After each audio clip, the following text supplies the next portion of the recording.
कोशिश की। तो हम क्या माने अभिजीत, जैसा कि कुमार कह रहे हैं कि हो सकता है प्रेस कॉन्फ्रेंस ना हो और केवल एक स्टेटमेंट जारी कर दिया जाए, आपके पास इससे जुड़ी क्या जानकारी आ रही? देखिए, ट्रस्ट के पास सामने इसमें 100 सवाल हैं। जब से यह प्रकरण सामने आया तब से लगातार ट्रस्ट के मेंबर पदाधिकारी बचते हुए दिखाई दिए हैं। हर कदम पर प्रेस कॉन्फ्रेंस करने वाले, इवेंट करने वाले लोग कैमरा की नजरों से बचते हुए मंदिर परिसर के भीतर बैठक कर रहे हैं। यानी कि तमाम जो गतिविधियां हैं वो इसी ओर इंगित करती हैं कि इसे केवल एक तरफा बयान जारी किया जाएगा, क्योंकि यदि UEM जयपुर एक आदर्श लक्ष्य है। भावी छात्रों के लिए अच्छी नौकरी, भविष्य के लिए तैयार कौशल के साथ अच्छी शिक्षा। खुला प्रेस कॉन्फ्रेंस किया जाएगा तो उनके सामने 100 सवाल ऐसे होंगे जिसके जवाब देना शायद उनके लिए मुश्किल हो जाएगा। जो जवाब देने के लिए पहले शामिल होते थे वो आज की तारीख में आरोपी हैं, और जो जवाब देने की जिम्मेदारी जिनको दी गई है, जो स्टेटमेंट पर स्टेटमेंट रिलीज कर रहे हैं लेकिन माइक पर कुछ नहीं बोल रहे हैं, गोविंद देवगिरी, उनका ये जरूर कहना था कि मैं बैठक के बाद बात करूंगा। तो एक बार एक काम करते हैं अभिजीत, एक काम करते हैं, क्योंकि चंपत राय का इस्तीफा हो गया और अब किसको कमान दी जाएगी ये सवाल सामने आ चुका है, वो भी हम दिखा रहे हैं। एक बार जरा हमारे दर्शकों को जो भी जुड़े हैं उनको फिर से बता दीजिए कि ट्रस्ट की मीटिंग में कौन सी बड़ी बातें हुई हैं। ट्रस्ट में चंपत राय का इस्तीफा मंजूर हो गया है, अनिल मिश्रा का इस्तीफा मंजूर हो गया है, क्या बड़ी बातें कही हैं जरा डिटेल में बताइए। क्या उनकी भूमिका तय की गई है और आगे उनकी भूमिका को लेकर आगे क्या ट्रस्ट की मीटिंग अभी भी जारी है, पूरी खबर दीजिए।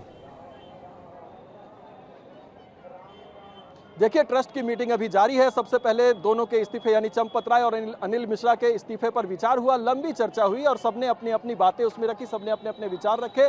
निष्कर्ष यही निकला कि ये दोनों सबसे ज्यादा जिम्मेदार थे और सबसे ज्यादा शक्तियां भी इनके पास थी, लिहाजा इन लोगों ने अपने स्तर से ही कई निर्णय ले लिए। ट्रस्ट के बाकी लोगों के साथ चर्चा नहीं की या फिर उनको जानकारी में रखना या फिर उनकी राय लेना जरूरी मुनासिब नहीं समझा। और आज जब ट्रस्ट के ऊपर इतने बड़े आरोप लगे हैं तो जिनके पास सबसे ज्यादा शक्ति है उनको जिम्मेदारी लेनी होगी और उसके बाद इस्तीफा मंजूर कर लिया गया। इस्तीफा मंजूर करने के बाद दूसरे कदम की बात हुई, यानी कि व्यवस्थाओं में क्या क्या बदलाव किया जाएगा और अब आगे किस तरीके से व्यवस्था चले कि ट्रस्ट पर इतने गंभीर आरोप ना लगे और किसी तरह की गड़बड़ी ना होने पाए, इस पर चर्चा हुई। और कुछ व्यवस्थाओं में जो बदलाव अभी फिलहाल देखने को मिल रहा है या फिर हुए हैं बदलाव, चाहे वो कैश काउंटिंग की बात हो या फिर चढ़ावा को किस तरीके से काउंटिंग सेंटर तक लाया जाएगा, वहां की मॉनिटरिंग किस तरीके की होगी, इस तरीके के जो कदम उठाए गए हैं उसके बारे में भी जानकारी दी गई। और उसके बाद इस पर चर्चा में यह कहा गया कि जो सुधार हो रहे हैं वो सही दिशा में हो रहे हैं और आगे चलकर और सुधार की गुंजाइश इसमें बनती है। तीसरा जो बड़ा चर्चा का विषय रहा वो SIT रिपोर्ट इस बैठक में रखी गई है और उसके बाद उस पर चर्चा चल रही है कि SIT रिपोर्ट में जो जो बातें कही गई हैं, जो जो चीजें इंगित की गई हैं, जो जो मिसमैनेजमेंट की बातें सामने आई हैं, उस पर भी चर्चा इस वक्त चल रही है। यानी कि बैठक अभी खत्म नहीं हुई है, बैठक अभी चल रही है। ठीक है, अब मैं कुमार कुंदन के पास जाऊंगा। कुमार कुंदन क्योंकि अयोध्या में है और आपको और इनसाइड इंफॉर्मेशन दे रहे हैं, जैसा कि अभिजीत अंदर से खबर दे रहे हैं। कुमार, चंपत राय अब ट्रस्ट में ही नहीं है ना, या जनरल सेक्रेटरी से हटे सदस्य के तौर पर रहेंगे, ये आप क्लियर कीजिए। अनिल मिश्रा और चंपत राय अब ट्रस्ट से बाहर, अब उनका ट्रस्ट से कोई लेना देना नहीं, मंदिर के कामकाज से कोई लेना देना नहीं। अब ये कौन संभालेगा काम, उनकी भूमिका को कौन रिप्लेस करेगा? और क्योंकि सबसे ज्यादा एक्टिव वो थे, चंपत राय को तो हम लोगों ने खुद देखा, जब मंदिर बनने से लेकर वो एक एक प्रेस कॉन्फ्रेंस करते थे, एक एक कोना समझाते थे कि यहाँ ये परकोटा बनेगा, यहाँ ये मंदिर बनेगा, यहाँ ये भगवान विराजेंगे। अब वो सब कौन देखेगा, जिम्मेदारी कौन देखेगा मंदिर की? देखिए, अभी तक जो हमें जानकारी मिल रही है उसके हिसाब से कोई टेम्परेरी ऑगमेंटेशन किए जाने की बात हो रही है, जिसमें कि किसी सदस्य को फिलहाल माफ़ी चाहूँगा कार्यभार देने की बात हो रही है। और बताया जा रहा है कि जब SIT की फाइनल रिपोर्ट आ जाएगी, जिसमें कि सारे तरह के लूप हॉल्स और तमाम तरह की चीज़ें पता चल जाएगी, उसके बाद फिर एक पुनर्गठन किया जाएगा और उस पुनर्गठन में नए सदस्यों की एंट्री मिलेगी। हालांकि इसके लिए हमें थोड़ा सा इंतजार और करना चाहिए, क्योंकि जैसे ही ट्रस्ट की मीटिंग खत्म होगी उसके बाद से इस पूरे मामले पर पटाक्षेप होगा। लेकिन जो अभी तक प्रारंभिक जानकारी मिल रही है गौरव, उसके हिसाब से जो किसी एक व्यक्ति को कार्यभार देने की बात हो रही है और उसके लिए बाकायदा जो ट्रस्ट के लोग हैं वही उनमें से किसी एक व्यक्ति का नाम चयन करेंगे। हालांकि कल शाम से यहाँ पे वेब के बड़े नेताओं का उठना बैठना था और कुछ जगहों पर मीटिंग भी की है उन्होंने। जैसे कि अगर हम बजरंग लाल की बात करें तो उन्होंने भी जो है आज क्या बोलते हैं गोविंद देवगिरी जी के साथ मुलाकात की है। उसके अलावा और भी ट्रस्ट के दूसरे लोग हैं, उन लोगों ने भी मुलाकात की है।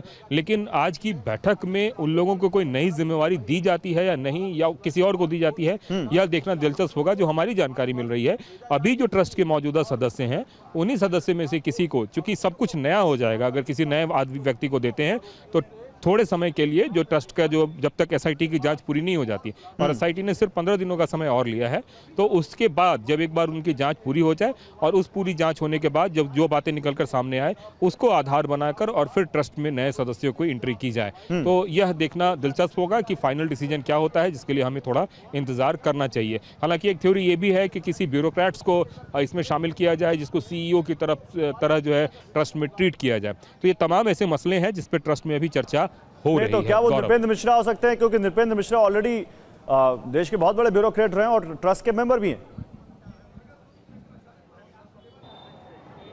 देखिए, कई नाम हैं, उस पर चर्चा कुछ दिनों पहले मीडिया में आई है और फिलहाल वो सिर्फ कयास है, लेकिन इतना ज़रूर है कि दूसरे जगहों का हवाला देते हुए, जैसे बनारस में सीईओ का सिस्टम है या फिर देश के दूसरे बड़े मंदिरों में है, उसको आधार बनाकर यहाँ भी एक ऐसा सिस्टम लाया जाए, इस पर चर्चा भी आज के ट्रस्ट की बैठक में है। और निश्चित रूप से उस पर जो फाइनल डिसीजन होगा उसका हमें इंतज़ार करना चाहिए। लेकिन इतना ज़रूर है कि फ़िलहाल के लिए जो टेम्प्रेरी ऑगमेंटेशन है उसकी बात हो रही है, क्योंकि अभी किसी अचानक से नए सदस्य को लाना और उसके ऊपर सारी जिम्मेवारी दे देना, यह भी एक तरह से मुश्किल होगा। इसलिए पुराने सदस्यों में से ही किसी एक को ऐसी जिम्मेदारी जाए जो कि फिलहाल पूरे सिस्टम से वाकिफ हो और उसको संभाल सके, और आने वाले दिनों में नए सदस्यों का जब इसमें इंडक्शन हो तो उसके बाद फिर पूरी व्यवस्था एक नई व्यवस्था बने। ठीक है।